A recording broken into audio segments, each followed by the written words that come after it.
Yeah, I don't know how to mute everybody, so if you guys can all mute yourself. All right. So I have decided to hijack the team call tonight. I asked Sean if he was going to be able to do the call from Nashville, and he said no, and I said, well, good, because I'll just do it then. So here I am. I wanted to share kind of a little bit of my struggles and kind of what I have started to do to kind of rebuild things for myself after my major fail and faux pas. I guess I can't say it a fail because it was a learning experience. So that's how I'm taking all of this mess that I've made for myself. And I realized that all of us have gotten to this point too. And I decided to, instead of wallowing in it and instead of making it worse than it actually is, because I could have made this mess a lot worse than I have made it, I decided to take it as a learning experience and to take it as a teaching experience to help all of you guys too. So for those of you that will watch this video that don't know me or weren't there right from the very beginning, I'm just going to kind of talk a little bit about my coaching story, because everyone knows my huge 100-pound loss and everyone kind of knows about my story as in my life story, but my coaching story kind of has a little bit of a teaching element in it too. So I'm going to get started with that. So I originally signed as a discount coach with Sean in August of 2014. And I originally signed as a discount coach just because he said it would help me to pay for my Shakeology. And that's originally all that I wanted it to be. I didn't want it to be anything but me being able to get the Shakeology cheaper, because after a week of being on it, I realized that it was helping me. It was helping my diabetes numbers, and I knew that I needed it. So I needed to find a way to afford it because I really couldn't afford it. I was already working 2 jobs, a full-time job with Synergy Credit Union, a part-time job bookkeeping, and there was no room in the budget for Shakeology, none. So me and Rob together decided that I was going to sign as a discount coach just to get the Shakeology, and then Sean talked about the coach training, and I thought, well, what the hell, it can't help, right? So that's why I continued with that. So the beginning of September, I started coach training, and I hit Success Club in all of September, October, and November. My first goal that I set for myself with Sean's help was to become a Success Starter and earn a free ticket to Summit. Coach Summit has always been this big, huge thing for me, and it was made to be life-changing, and it did what really changed my life last year.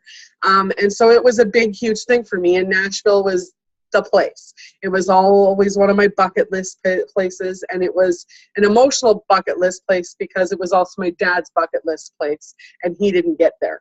So Nashville was the big thing, and Coach Summit was the other thing that I really worked towards. So I strived for that goal. September, October, November, I hit Success Club. I think I hit 8, 9, and 8. I always was 1 shy of 10, but I hit all 3 months, earned my ticket in the end of November, started off December strong, earned my ticket to Summit, and then I also became Emerald September 30th, I believe the date was, in 2014, as I was trying to hit Success Starter and earn that Coach Summit ticket. And the ways that I did that was I had worked hard on my transformation. I shared it hard, and I was being proof of the product every single day. And people already kind of followed me because I had had that 1 year prior of a weight loss journey, and I was already kind of motivating people doing coaching, really, but it wasn't making me any money.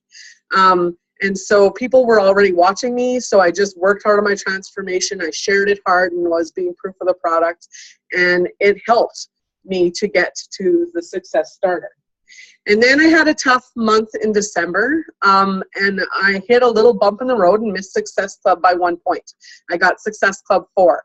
So in September, when I got Success Starter kind of put in my brain, I also got Success Club All-Star put in my brain right at the very beginning. Like, Sean started with both. He was really good about helping me set goals. And I missed Success Club All-Star by 1 point in December. So January, I recommitted. I re-looked at my goals. I started the new year. I've always been new year, new me, new beginning, new goals. And I set goals of Success Club 10 All-Star. I wanted Diamond, and I wanted 100 pounds down. Those were the 3 big goals that I wanted for 2015. So January 8th of 2015, just days after I had set that goal, I hit Diamond status and became Sean's first Diamond coach. April of 2015, all of you guys that were there for my wonderful little 300 in front of 300 people speech saw that I hit my 100 pounds down in April. May came and life kicked me. My dog was attacked and I ended up with a huge vet bill and almost a dead dog. And I lost Success Club 10 All-Star that month by 1 point. I've always lost everything by a point. 1 darn point. I also lost my Diamond that month too. I fell back to Emerald and lost Success Club 10 All-Star. But I stuck my Success Club 5 that month. I hit Success Club. I just hit Success Club 9 and not 10. So I shifted my focus right away. I was really good. Okay, that goal's gone. We're going to just focus on All-Star, Success Club 5 All-Star. I had my other 2 goals by this point. So for 2015, my goal was to hit All-Star. And I focused on that.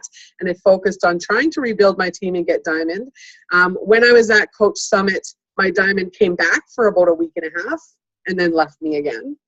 And I've been struggling with that since May of last year. June, after I had my bad month in May, I refocused, and June I hit Success Club 21. The highest I have ever achieved in Success Club. Because my why that month, and I'll have to be honest, it was financial. With that huge vet bill went my spending cash and stuff for Nashville. And so I needed to find a way to get to Nashville. So I hit Success Club 21, and I focused on that goal and my All-Star, and I got myself to Coach Summit. July, I took off on a plane all by myself, and I left Rob behind. He was supposed to come with me, but due to the funds, because of May and passport issues on his part, I had to leave him behind. The scariest thing I ever had to do, because I've only flown twice in my life. Both those flights were awful. I've never been out of the country before. I was going all by myself. Like, yeah, I had Sean and Tara there, but they were either in the back of the plane or the front of the plane. I was flying by myself. Had to leave Rob behind. We have never, ever, ever taken a vacation apart. Not once. So it was tough. But I did it because I knew that I needed it to grow. If it's scary, it's going to grow me. And so I knew I needed it. So off I went. And then continued to fight with that Diamond all for the rest of the year, on top of making sure I hit Success Club All-Star every month, or Success Club every month to get that All-Star. It was a huge struggle. And there were some months that I got by the skin of my teeth. I would be sitting there at 8 o'clock at night on the last day of the month, still needing 2 points, fighting to get that last challenge pack sold so I could get it. But I managed to do it. And in January of 2016, I became Success Club All-Star. And I also started my little New Year, New Beginning, New Goals in January. I focused on Success Club Legend was one of my new goals, my Diamond back, and I wanted to be 3-star by the end of this year. Those were my 3 goals that I set for myself in January. I signed a couple promising builders, and I started rebuilding my team in January. Bonnie and Heather were my coaches that I signed in January, and I started rebuilding my team from the ashes again. And in March, I missed Success Club 5 by 1 point, and I lost Legend. The trip to Jamaica got in the way, and I didn't have Success Club in before I left. And then after I got back, I was struggling for those 2 weeks after I got back. And April 1st hit, and my life came crashing down, because April 1st was the day I got the news that my grandma died. For all of you that know, and I've talked about it a little bit in the last couple calls, this was a huge thing. I always knew it was coming. Like, I mean, you can't get to 90-some years old and still be alive. Like, I knew that they weren't going to live forever, but this was a tough thing. I've only ever had one set of grandparents. They've only been the only ones I've ever had. And they were really good grandparents. And I still have Grandpa. There were big fears with him too, because they're 15 hours away from me. They live in Kelowna. So I can't be there every day to make sure he's okay too. So I tried to at least keep working on me and my challengers, and I failed with that. I concentrated on my challengers because I wasn't looking after myself. I completely shut down. Sean tried to reach out numerous times. Rob tried to get me going. I was half-assing my workouts. I was eating crappy food when Rob wasn't looking. I was just not looking after me at all. I was looking after my challengers, though. That's the one proud thing that I can say, that I never once failed them through all this. And I'm proud of that. That's the one thing I am proud of the last 4 months. And I didn't lose everything. This could have been a lot worse. I could have lost everything, because I could have lost my whole team. But those two girls kept pushing, and they kept striving, and they kept supporting their coach that was falling, and they just kept pushing me to keep going. And so through the ashes, my team started growing. Heather hit emeralds. Bonnie was pushing, and she was pushing, and she was pushing. And finally she hit emerald too. And I got my diamond back, which just blew my mind. So some of the things that I've learned about myself through the last 4 months of what I can only describe as my self-created hell was, I need to thank the big guy up there. I need to thank God for my friends, for my family, for all of you guys and everyone that supported me through all this. I see a pattern in myself now, doing some self-reflection, that I work really hard. I strive and I push and I push and I work really hard for those goals. But once I get them, I reach it, I succeed, and then I stop working after it and I fail. And it happens over and over and over again. I see a pattern now. Some of the other things I wanted to share is, life is going to kick you. Dogs are going to get hurt and sick. People are going to die. Disasters are going to happen. Breakdowns are going to occur on vehicles and houses. Accidents are going to happen, and your truck could almost get totaled. But you need to take that life-changing event for what it is and make it to push you forward, not take you down. So when my life fell apart and just kept falling, I stopped all my vital behaviors, and it snowballed until I had my huge fail. And that was losing my trip to Coach Summit, the Coach Summit that didn't happen for me. I should be in Nashville today. I should have landed on a plane this afternoon, along with Carrie and with Sean and with Tara. I should be there right now in all those pictures that they posted all day long, all those videos they posted all day long. I should be there. Rob and I should be there. This was the trip that I was going to get to show him all the cool things that I saw last year. And it didn't happen. It was a huge, huge fail, and it was my huge, huge wake-up call. When I finally realized and phoned Sean Actually, he phoned me, and then I didn't answer the phone. And then I waited 4 hours to phone him back to tell him that I wasn't going. And the minute he answered the phone, or he phoned me back, because I left a message, because he didn't answer the phone, he phoned me back 3 hours later when he wasn't busy. And the minute I answered the phone, I started sobbing, and he knew exactly. I didn't even have to say it, he knew. But thank God I didn't lose it all. I owe that to my team that continued to push and carry their coach, even when I wasn't able to carry myself. I didn't end up back at zero. So the steps, I wanted to share the steps that I've taken to get back to where I am today. The last 2 months. It started with a long, hard look at where I was. It started with a look at my weight. My argument with Rob and Sean to both go weigh myself, because I stopped weighing myself probably the end of February at the end of our coach challenge. That was the last time I had weighed myself. I stopped weighing myself. I just kept going in the path I was going, and I just stopped. I looked at my business. I sat in the back office and I looked through all of my downline. I looked at exactly where all the problems were. I looked exactly where everything is, and I am very tight right now. If I lose one discount coach, that diamond's gone again. I need to strengthen it, and I need to get my butt in gear. I looked at my long, hard look at my personal relationships, my relationship with Rob, my relationship with Sean suffered.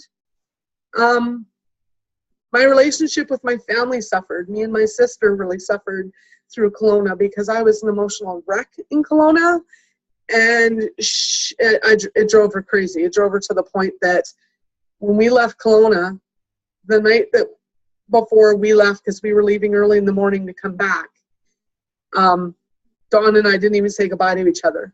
First time ever in 40 years. Neither one of us gave each other a hug goodbye. And I haven't seen her since till now. I'll be seeing her tonight as soon as I'm done this call. So I had to take a long look at that, because I shut down. And when I shut down, I shut everybody out. So my personal relationship suffered, and I needed to take a long, hard look at my relationship with food. Because me and food do not mix when we're emotional. I had a hard time with food. So that was I had to take a long, hard look at every little part of my life. I needed to pick out every little problem, and I needed to put a plan in place to fix every single one of them. So my second step was to take a long, long chat with the two most important people in my life to help me with what I need to do. Rob and Sean. Sean is my support for my business, and Rob is my support for my weight loss and everything else. So I needed to sit and talk with the two of them and make a plan of attack for my business and for my personal life and my weight and my food and my everything else. I needed to put them in place to help bring this all back to goal. Then my first step that happened was I looked at me. I looked at me and I worked on me. I started a new round of hammer and chisel. I committed to the countdown to competition plan, and I stuck it for 2 months. I had a little cheat every now and then, of course, but I sat with hammer and chisel, and I did it in 21-day increments. It's a 60-day program. So it's basically, I took it and I split it up into 21 days at a time. Every 21 days I got a cheat. Otherwise, it was on the countdown to competition plan the whole time. I would do 121 days, the strict countdown to competition plan. 121 days, I would flip it, and I would do the not so strict competition plan. So for 2 rounds of 21, I was really strict. The other 2 rounds of 21, I was on the fixed extreme eating plan. I started personal development, and I started an hour every day. And whatever was bugging me that day, that morning when I got up, is what I searched. And YouTube, you guys, YouTube is like the Google of personal development. And that's where I started. I didn't start with books, although I bought like 1 million on handling grief and everything else. I didn't start with books. I started with YouTube. And I searched whatever was bugging me that morning is what I picked. And I searched it and I watched videos on it. I started showing up in a selfie every day on Facebook. It was a workout selfie every morning saying, hey, I'm done. This is what I did today. I shared my struggles, which made me stronger. And I started working on me. Then I looked at my business and inviting, and I needed to find myself basically something to hold me accountable to my inviting, because I needed to get started with that again. So about a month ago, I really got serious with Teamzy, and I'm using it to help keep me on track. It costs me like $30 a month, and it's $30 that's tight right now, but it's $30 a month. It's a complete write-off for my business, and it's like an accountability coach for my invites, because it has numbers that sit there that tell me how many I have to do every single day. And so if I don't have them all checked off, I'm not done for the day. And so I've used it as an accountability coach for my invites, and I've really, really concentrated on Teamzy, and it's kind of starting to pull me through for the inviting. And then I reached out to friends. I reached out and found those who could keep me accountable for my food and for my business. I reached out to a friend at work that I knew that would keep me accountable, and every single morning, without fail, whether we were at work or we were not, she would either message me or she would show up to my face at different times of the day and say, how was your food last night? How was your food last night? Anytime I went to cheat, all I could think of was in that space saying, how was your food last night? And that kept me on plan. My success for my business, Katrina was a big part of that, because I knew that I had to talk to her every week. And she was the one that helped me kind of keep on track with my business, as well as Sean, who's been a really good one too, to keep me going with Teamzy and keep me, how's your invites? How's your invites? So that was a good one. I faced my fears and I put a plan in to handle them. I focused, I sat down and I faced my fears of, so if this is going to happen, is it the end of the world? What's going to happen with it? And one of my hugest fears, and I fight this one every single day, is what's going to happen to Grandpa. My grandpa, they both really deteriorated last year. And Grandma's gone now, and Grandpa is on the beginning stages of dementia. And we found that out when we were in Kelowna as well. So it wasn't only losing Grandma that drove me to basically almost drink. It was Grandpa too. And so my big fear with him is him forgetting about me, because I'm 15 hours away.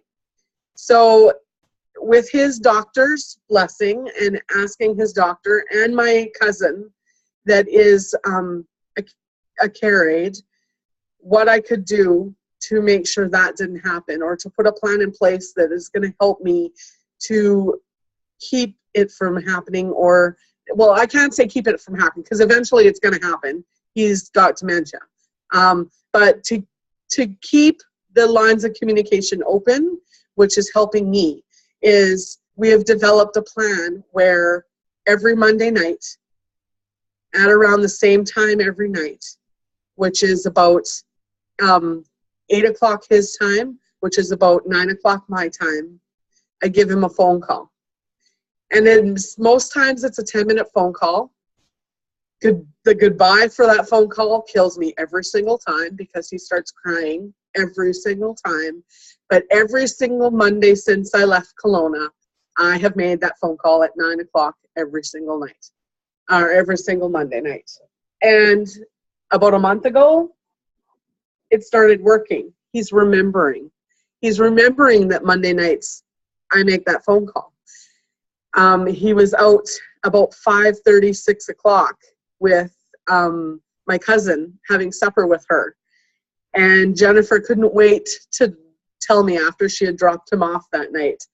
She phoned me and she said, so I have to tell you something exciting. It got to be about 6 o'clock. And Grandpa looked at his clock and said, oh my God, I have to go home. I have to go home. And Jennifer said, why? Why do you have to go home? Because Benita's phoning. She phones me on Mondays at 8 o'clock every Monday night. And Jennifer said, every Monday night? He goes, yes, every Monday night. And I need to be home because I need to get supper and I need to get the dishes done and I need to be ready and I need to be sitting in my chair when she phones. He starts remembering. He's remembering every Monday night. And so when I've noticed actually when he picks up the phone on Monday nights now, he's excited to hear me and he's saying hi, Benita, before I even say hello. So he knows that it's me on the phone that night. So there's ways to overcome your fears, but you have to put the plan in place to overcome that fear. You got to figure out how to tackle it and not let it drive you insane, because that was one of the biggest things that was causing me the issues in April. Was I didn't want to be home. I didn't want to be dealing with my Beachbody business. I didn't want to be working. I didn't want to be doing any of this because all I wanted to be was in Kelowna making sure he was okay. And that was my big problem. So you have to tackle those fears and you need to put a plan into place to handle them. So now I sit in front of you with my diamond back and working hard to make a strong diamond by focusing on my team. I still have bad moments, but they don't turn into bad days now. So, and the reason why they don't is because when I got that bad moment, I know exactly what I need to do to fix it. It's personal development. If I'm struggling with something, I YouTube that shit. I go find something to help to get me over that bad moment so it doesn't turn into a bad day. Because a bad day for me is a bad food day. And it's a bad, I'm not going to work out day. It's a bad, I'm not going to invite day. And I know where that day, that kind of day will take me. It'll take me back to where I was 18 pounds ago and 8.5 inches ago, and take me back to an Emerald coach, and it'll take me back to where I was 2 months ago. So I now know what I need to do going forward. I need to make my goals scary because they should scare the shit out of you. If it's not a scary goal, it's not going to be a goal that's going to grow you. When you've reached that goal and achieved that goal, you don't stop working. You make it scarier. In this business, you should be scared every single day, out of your mind, because that's when you'll grow the most. And remember that your current goal is just a stepping stone to a bigger goal. So you just need to keep stepping. Once you've stepped and you've reached that one stepping stone, you need to look what the next stepping stone is, and you need to keep pushing. I need to keep pushing. I know that once I reach the goal, I need to be looking as soon as I know that I'm close to reaching that goal now, I know that I need to be looking at what's ahead and start making that new goal before I've reached the first one, because that way it's going to be scary. And the scarier I am, the bigger I'm going to grow and the better this opportunity is going to get to be. Any questions? Well, we have 7.5 minutes left. So where are you right now with coaches? Do you just have 8? I do. I have 2 Emeralds and I have 8 coaches, and that's it. The rest of my coaches, like I have coaches, but they're inactive coaches, and I'm reaching out to them right now. That video that I posted, I can tag you in it if you want, so like I can comment underneath to bring it forward. The one that I posted a couple days ago about reaching out to your inactive challengers and inactive coaches, I'm taking some of those steps with them, and I've actually reached out to a few of them, and I have 1 or 2 of them that are looking at new programs to bring themselves back to activity. So that video will help. Those steps are helping. I just reached out to them just as a friend saying, hey, you saw potential in this before. So where are you now? Like, have you gotten to where you wanted to be without this? Or do you maybe need to rethink it? Like, yes, you're their coach. Yes, you are their friend, because most of the people that you sign are people that you know and are friends with. But in being their friend, you have to also be their coach, and you have to ask them those tough questions to be their friend. Because if you're not pushing them to better themselves, then how good of a friend you really are being is kind of what I'm looking at now. Yeah. I found for myself, the coaches that I did once have are no longer inactive. They closed up shop and are gone. Yeah. You know, so I just have one that's inactive, besides my daughter, who will be active again this month. She just missed her Shakeology order for being home from university. But my other coach that's inactive is allergic. She's tried the vegan Shakeology and whatnot, so she just has a hard time keeping her own personal 90 volume there. But she likes to still continue to, you know, she's trying to be an active coach. She's signed a few people up as challengers and every once in a while runs a challenge group. But when nothing's happening from those other people, then she's inactive. So she kind of ebbs and flows through that inactivity. But I've only got the 5, so I'm still searching for others. I have, just a minute, baby. I have two in conversation right now about coaching. So the one thing, because I did have one that's a celiac that can't take Shakeology as well. And so what she is doing is she has asked her mom if her mom wanted to try Shakeology. And what happened was she gets her Shakeology now, and her mom buys it off of her. And that's made her active again. Yeah, that's a good idea, because I know her sister and one friend are fairly active. So yeah, maybe they might want to share it if they bought it in the box or something. That's a good idea. Yeah, the other thing you can do is if they are active coaches as well, if they can't do the Shakeology themselves, then they can also buy the triple combo pack and use it as samples. That's another thing too, because that's the other thing that I looked at. Before Rob was actually drinking Shakeology, that's what I was doing with him. To keep him active every month, we were buying my Shakeology for me to drink, and then we were buying his Shakeology to fuel my sample packs. And that's how I kept him active all along. And then once he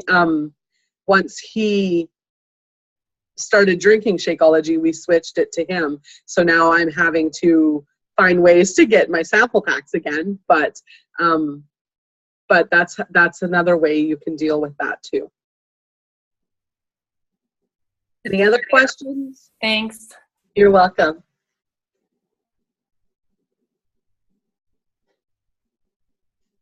No other questions? I don't have any other questions. I just wanted to thank you for sharing. You're welcome. And I didn't barely cry. Dry. Look, these eyes are dry. Well, thank you guys for showing up on the call tonight, and we will talk to you soon. Sounds good. Talk to you Wednesday. You bet. Talk to you later. Bye-bye.